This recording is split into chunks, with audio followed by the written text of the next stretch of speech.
मेरी साली सुमन कह रही थी कि वैसे भी मैं खुद आपको पाना चाहती हूँ। तुम्हारी याद में कितनी तड़प रही हूँ पता है आपको, पर कमबख्त मौका ही नहीं मिल रहा है। अब तो मैं समझ गया था कि मेरी साली भी मुझसे मिलना चाहती है।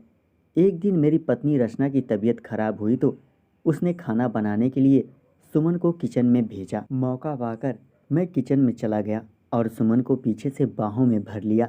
वह जोर लगाकर मुझे छुड़ाने लगी और बोली, अगर दीदी ने देख लिया तो मेरा जीना मुश्किल हो जाएगा।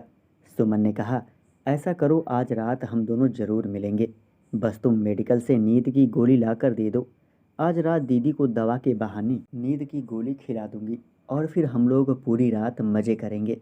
मैंने कहा, आइडिया तो ठीक है। मैं झट से मेडिकल की दुकान से नींद की गोली लेकर आ गया और रात का खाना खाने के बाद सुमन ने रचना को नींद की गोली खिला दी। जब रचना सो गई तो मैंने हिला हिला कर देखा कि कहीं जाग तो नहीं रही है, पर वह पूरी तरह से सो चुकी थी। उसके बाद मैं सुमन के कमरे में गया तो मुझे देखकर खुश हो गई और बोली, आ गए जीजाजी, आज रात भर बहुत मज़ा आएगा। पर मेरी एक शर्त है, मैं आपके साथ पहली बार करने जा रही हूँ तो मुझे शर्म आ रही है।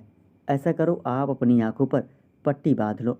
मैंने उसकी सारी बात मान ली और उसने मेरी आंखों पर पट्टी बांधकर बाथरूम चली गई। जब वह वापस आई तो मैंने उसके साथ खूब मज़े लिए और कहा, मज़ा आ गया। जब सुमन ने कपड़े पहन लिए तो मैंने पट्टी खोली तो देखा वह तो मेरी पत्नी रचना थी। अब मेरी आंखें शर्म से झुक गई और मैं मन ही मन सुमन को गाली देने लगा कि उसे ऐसा नहीं करना चाहिए था। दोस्तों, चैनल को सब्सक्राइब करें और हिलाते रहें। Thank you.